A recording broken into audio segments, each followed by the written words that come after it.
صاف دل انسان کی 5 نشانیاں۔ نبی کریم صلی اللہ علیہ وسلم نے فرمایا، حضرت عصمہ فرماتی ہیں کہ نبی کریم نے فرمایا اچھے اور صاف دل انسان کی یہ 5 نشانیاں ہیں۔ برے انسان کے اندر 3 نشانیاں پائی جاتی ہیں۔ بسم اللہ الرحمن الرحیم، مکمل ویڈیو دیکھیے گا۔ شاید اس حقیقت سے کوئی بھی انکار نہ کرے کہ ہم روز نہاتے ہیں، پھر بھی اگلے دن تک پسینے اور گرد و غبار سے جسم اٹھ جاتا اور میلا کچیلا ہو جاتا ہے۔ اسی طرح روزانہ صبح گھر کی صفائی ستھرائی کی جاتی ہے اور ہر ہفتے گھر کے جالے صاف کیے جاتے ہیں، مگر شام تک گھر دوبارہ گندا ہو جاتا ہے اور اگلے دن تک چھتوں اور دیواروں پر جالے بھی دوبارہ دکھائی دینے لگتے ہیں۔ لیکن اس کے باوجود ہم نہانے دھونے، صفائی ستھرائی کرنے اور در و دیوار سے جالے اتارنے میں ناغہ نہیں کرتے۔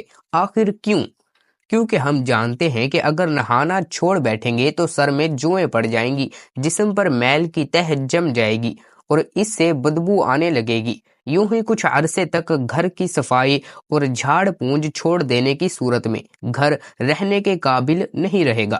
لہٰذا ہم جسم، لباس اور گھریلو صفائی کو اہمیت دیتے ہیں اور دینی بھی چاہیے، مگر ایک اہم چیز ایسی بھی ہے جس کی صفائی کی طرف عام طور پر توجہ نہیں دی جاتی، اور وہ ہے دل۔ حالانکہ دلوں کا معاملہ بھی کچھ ایسا ہی ہے کہ جب ہم اسے صاف ستھرا رکھیں تو عبادتوں میں دل لگ رہا ہوتا ہے، فرائض کے ساتھ ساتھ ہم نفل بھی پڑھ رہے ہوتے ہیں، تہجد کی بھی سعادت مل رہی ہوتی ہے۔ لیکن جب ہم اس کی صفائی سے توجہ ہٹا لیتے ہیں تو پھر یہ میلا کچیلا اور کالا پڑنے لگتا ہے۔ نتیجتاً نفل تو نفل، فرائض میں بھی دل نہیں لگ رہا ہوتا، خود پر جبر کر کے نمازیں ادا کر رہے ہوتے ہیں، گناہوں کا رجحان بڑھ جاتا ہے اور ان سے بچنا دشوار ہو جاتا ہے، اور مصیبت در مصیبت یہ کہ میلا ہونے کے بعد دل اچھی باتوں کا اثر بھی بہت مشکل سے قبول کرتا ہے۔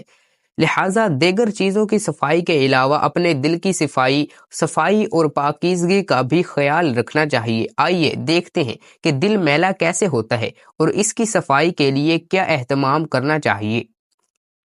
تو دوستو، اگر ابھی تک آپ لوگوں نے اس اسلامک چینل کو سبسکرائب نہیں کیا تو جلدی سے سبسکرائب کے بٹن کو دبا دیں اور بیل آئیکن کو بھی ضرور دبا دیں تاکہ ہر ویڈیو کا نوٹیفیکیشن آپ تک پہنچتا رہے۔ اور حوصلہ افزائی کے لیے ویڈیو کو صرف ایک لائک اور کمنٹ میں اللہ تعالیٰ کے 99 ناموں میں سے صرف ایک نام ثواب کی نیت سے ضرور لکھ دیجیے۔ حضرت ابو ہریرہ رضی اللہ تعالی عنہ بیان کرتے ہیں کہ رسول اللہ صلی اللہ علیہ وسلم نے فرمایا، جب مومن گناہ کا ارتکاب کرتا ہے تو اس کے دل میں ایک سیاہ نقطہ لگ جاتا ہے۔ اگر وہ توبہ کر لے اور بخشش طلب کرے تو دل میں چمک اور جلا پیدا ہو جاتی ہے، اور اگر مزید گناہ کرتا ہے تو نطقے بڑھتے چلے جاتے ہیں، یہاں تک کہ اس کے دل پر وہ زنگ چڑھ جاتا ہے، جس کا ذکر اللہ تعالیٰ نے قرآن میں یوں فرمایا، کَلَّا بَلْ رَانَ عَلَىٰ قُلُوبِهِمْ مَا كَانُوا يَكْسِبُونَ۔ ترجمہ: ایسا ہرگز نہیں ہے، بلکہ ان کے کمائے ہوئے اعمال نے ان کے دلوں پر زنگ چڑھا دیا ہے۔ تو دوستو، معلوم ہوا کہ دل گناہوں کی وجہ سے کالا اور زنگ والا ہو جاتا ہے، اور دل زنگ آلود ہونے سے بندہ گناہوں کی ظاہری اور باطنی بیماریوں کا شکار ہو جاتا ہے۔ ظاہری بیماریوں میں نماز چھوڑنا، دوسروں کی دل آزاری کرنا، دوسروں کے حقوق ضائع کرنا، بڑوں کی بے ادبی کرنا، جھوٹ، غیبت، چغلی اور لڑائی جھگڑے کرنا وغیرہ ہماری عملی زندگی کو تباہ کر دیتی ہیں، جبکہ باطنی بیماریاں تکبر، حسد، بدگمانی، ریاکاری، بغض، حب جہ اور حرص وغیرہ ہمارے ذہنی سکون کو تباہ کر دیتی ہیں، جبکہ یہ دونوں بیماریاں قبر و آخرت میں بھی سخت عذاب کا سبب بن سکتی ہیں۔ اس کا طریقہ اوپر ذکر کی گئی حدیث پاک میں ہی بیان ہوا ہے کہ اگر گناہ کرنے والا توبہ کر کے بخشش طلب کرے تو دل چمک جاتا ہے۔ ضروری نہیں ہے کہ ہم صرف اسی وقت توبہ و استغفار کریں جب ہمیں اپنے کسی گناہ کا پتہ چل جائے، بلکہ ہمیں چاہیے کہ وقتاً فوقتاً توبہ و استغفار کرتے رہیں، روزانہ اپنے گناہوں کی معافی مانگیں اور اپنے رب سے بخشش طلب کریں۔ ہم جتنا زیادہ استغفار کریں گے اتنا ہی ہمارا دل اجلا و چمکدار رہے گا۔ دل اجلا رہے گا تو عبادت میں لذت و سرور بھی ملے گا اور ذوق و شوق بھی بڑھے گا۔ جسم و لباس کی صفائی اگر شخصیت نکھارتی ہے تو دل کی پاکیزگی اعمال میں نکھار لاتی ہے۔ اس کے علاوہ استغفار کا ایک زبردست فائدہ یہ بھی ہے کہ اس کی برکت سے زندگی کی ناہمواریاں اور دشواریاں آسان ہو جاتی ہیں، جیسا کہ رسول اللہ صلی اللہ علیہ وسلم نے فرمایا، جو شخص پابندی سے استغفار کرتا رہتا ہے اللہ تعالیٰ اس کے لیے ہر طرح کی تنگی سے نکلنے کا راستہ بنا دیتا ہے۔ صاف دل انسان کی 5 نشانیاں کون کون سی ہیں؟ اور ہمارے پیارے حضور نبی کریم صلی اللہ علیہ وسلم نے اچھے انسان کی کون کون سی نشانیاں بیان فرمائی ہیں، اور ساتھ ہی ساتھ برے انسان کی کون کون سی نشانیاں بیان فرمائی ہیں، یہ تمام باتیں اس ویڈیو میں پیش کی جا رہی ہیں۔ آپ سے درخواست ہے کہ اس ویڈیو کو ضرور آخر تک ضرور دیکھیے گا۔ محترم ناظرین، سب سے پہلے بات کرتے ہیں کہ صاف دل انسان کی 5 نشانیاں کون کون سی ہیں۔ ماہرین نفسیات کے مطابق صاف دل انسان میں یہ 5 نشانیاں پائی جاتی ہیں۔ نمبر 1، بہت جلد جذباتی ہو جائے گا، یعنی جب اس کے سامنے کوئی غلط بات کی جائے تو اس بات سے قطع نظر کے آگے کون کون بیٹھا ہے، یہ اس کے جذباتی پن کے کیا کیا نقصان ہو سکتے ہیں، وہ کھل کر اپنی سچائی کا اظہار کرے گا اور اس مقصد کے لیے جذبات کا سہارا لے گا۔ نمبر 2، اس کا غصہ تھوڑی دیر کے لیے ہوگا، یعنی جیسے وہ بہت جلد جذباتی ہو جاتا ہے اور سامنے والے سے لڑ جاتا ہے، ویسے ہی بہت جلد ٹھنڈا بھی ہو جاتا ہے اور پھر سے بالکل ایسے ہی ہو جاتا ہے کہ جیسے کچھ ہوا ہی نہیں۔ نمبر 3، ماہرین نفسیات کہتے ہیں کہ ایسا شخص نہایت حساس طبیعت کا مالک ہوتا ہے اور لوگوں کے تلخ رویے اسے بہت تکلیف دیتے ہیں، یعنی ایک صاف دل انسان جب کسی کا تلخ رویہ دیکھتا ہے تو اندر سے ٹوٹ جاتا ہے۔ نمبر 4، وہ ہر فرشتے کو دماغ کے بجائے اپنے دل سے نبھائے گا، یعنی جس کے ساتھ تعلق نبھائے گا دل سے نبھائے گا، پورے کا پورا اسی کا ہو جائے گا اور ہر دم اس کی خیر اور بھلائی کے لیے بے قرار رہے گا۔ نمبر 5، ماہرین نفسیات کے مطابق ایک اچھے اور صاف دل انسان کے 5ویں نشانی یہ ہے کہ ایسا شخص کبھی کسی کے دل میں اپنے لیے وہ خلوص اور وہ محبت نہیں جگا پائے گا جو وہ دوسروں کے لیے محسوس کرتا ہے، جبکہ اس کے برعکس چالاک، ہوشیار، مکار اور چاپلوس قسم کے لوگ سب کے پیارے ہوتے ہیں۔ محترم ناظرین، یہ وہ 5 نشانیاں ہیں جو ایک صاف دل انسان کے لیے ماہرین نفسیات بتاتے ہیں۔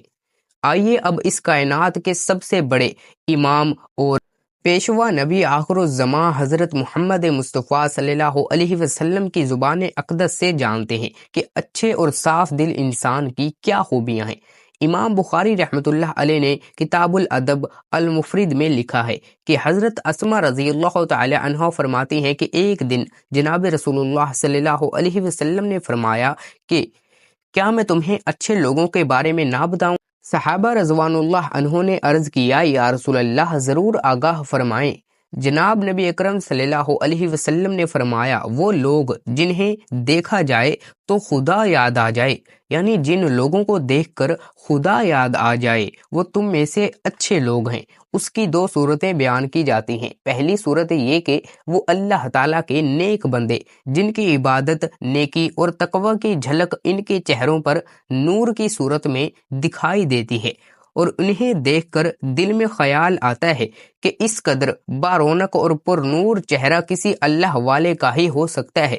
عام طور پر انسان کے اندر کی کیفیات کا اس کے چہرے سے اندازہ ہو جاتا ہے، اور چہرہ انسان کی باطنی حالت کا عکاس ہوتا ہے۔ غصہ ہو یا خوشی، غم ہو یا راحت، ناراضگی ہو یا رضامندی، انسان کے چہرے سے اس کا پتہ چل جاتا ہے۔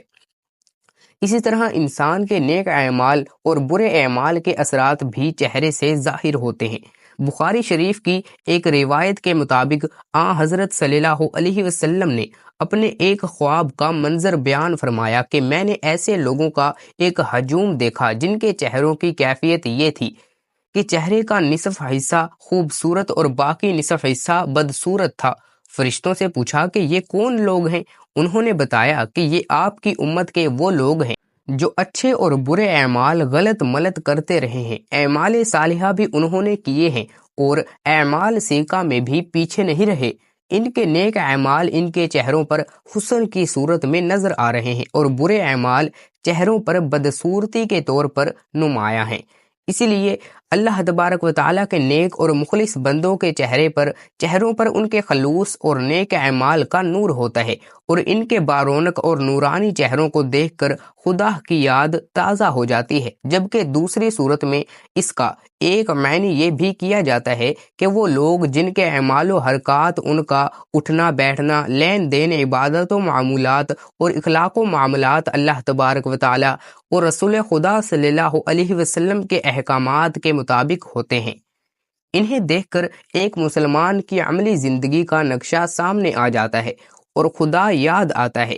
بہرحال جناب نبی کریم صلی اللہ علیہ وسلم نے فرمایا کہ تم میں سے اچھے لوگ وہ ہیں جنہیں دیکھ کر خدا یاد آ جائے۔ محترم ناظرین، جہاں نبی کریم صلی اللہ علیہ وسلم نے اچھے لوگوں کی دو خصوصیات بیان فرمائیں، وہیں پر فرمایا، کیا میں تمہیں تمہارے برے لوگوں کے بارے میں نہ بتاؤں؟ صحابہ کرام رضوان اللہ عنہم نے عرض کیا، یا رسول اللہ ضرور فرمائیں۔ آپ صلی اللہ علیہ وسلم نے 3 باتوں کا ذکر فرمایا۔ ایک یہ کہ چغلیاں کھانے والے، یعنی ایک دوسرے کی چغلی کرنے والے لوگ، چغلی کہتے ہیں ایک دوسرے کو خواہ مخواہ ان کی باتیں پہچاننے والے، ایک کی بات دوسرے کے آگے، دوسرے کی تیسرے کے آگے اور تیسرے کی بات چوتھے کے آگے۔ اس کا ہمارے ہاں عام طور پر رواج پایا جاتا ہے، اور ہم میں سے بہت سے لوگوں کی یہ عادت بن گئی ہے کہ بلا وجہ لوگوں کو یہ بتاتے رہتے ہیں کہ فلاں تمہارے بارے میں یہ کہہ رہا تھا اور فلاں جگہ تمہارے بارے میں یہ باتیں ہو رہی تھیں۔ تو بلا ضرورت ایسی باتیں کرنا شرعاً گناہ کبیرہ شمار کیا جاتا ہے، لیکن ہمارے ہاں سرے سے اس کو گناہ ہی نہیں سمجھا جاتا، حالانکہ یہ باتیں اکثر جھگڑوں کا باعث بنتی ہیں۔ ہمارے معاشرے میں ہونے والے باہمی تنازعات اور جھگڑوں کی وجہ تلاش کی جائے تو اکثر تنازعات کے پس منظر میں کوئی نہ کوئی چغلی کار فرما ہوتی ہے، چنانچہ یہ بہت برا عمل ہے، اور اسے جناب نبی اکرم صلی اللہ علیہ وسلم نے برے لوگوں کی علامت قرار دیا ہے۔ دوسری بات فرمائی کہ دوستوں کے درمیان فساد ڈالنے والے برے لوگوں میں شمار ہوتے ہیں۔ یہ بھی ایک معاشرتی بیماری ہے کہ چند دوست اکٹھے محبت و اعتماد کے ساتھ رہ رہے ہیں، اگر کوئی آدمی ان کے درمیان غلط فہمیاں ڈال کر ان کی دوستی کو دشمنی میں بدل دیتا ہے تو وہ بہت بری حرکت ہے، بہت بری حرکت کا مرتکب ہوتا ہے۔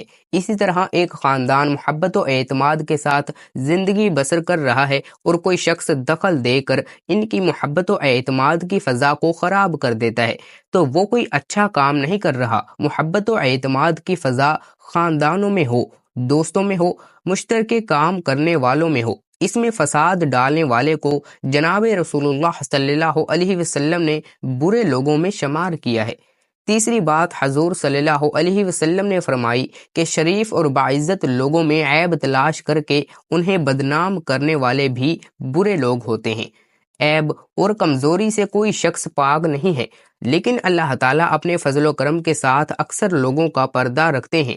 اب ایک شخص عزت کے ساتھ زندگی بسر کر رہا ہے، لوگ اس کا احترام کرتے ہیں اور اسے اچھا آدمی سمجھتے ہیں، لیکن کوئی شخص بلا وجہ اس کی ٹوہ میں لگا رہتا ہے کہ اس کی کوئی کمزوری ہاتھ لگے تو اسے بدنام کروں، اس کا کوئی عیب میرے علم میں آئے تو اس کا پروپیگنڈا کر کے اس کی عزت کو خراب کروں۔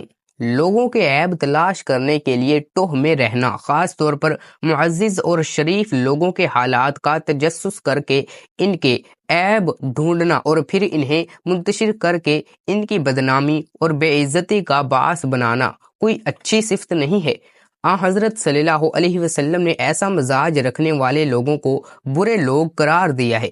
یہ تینوں خرابیاں آج ہمارے درمیان موجود ہیں، اور چونکہ ہم ان کے عادی ہو گئے ہیں اس لیے ہمیں یہ محسوس نہیں ہوتی اور ہم بلا تکلف یہ حرکتیں کرتے چلے جاتے ہیں۔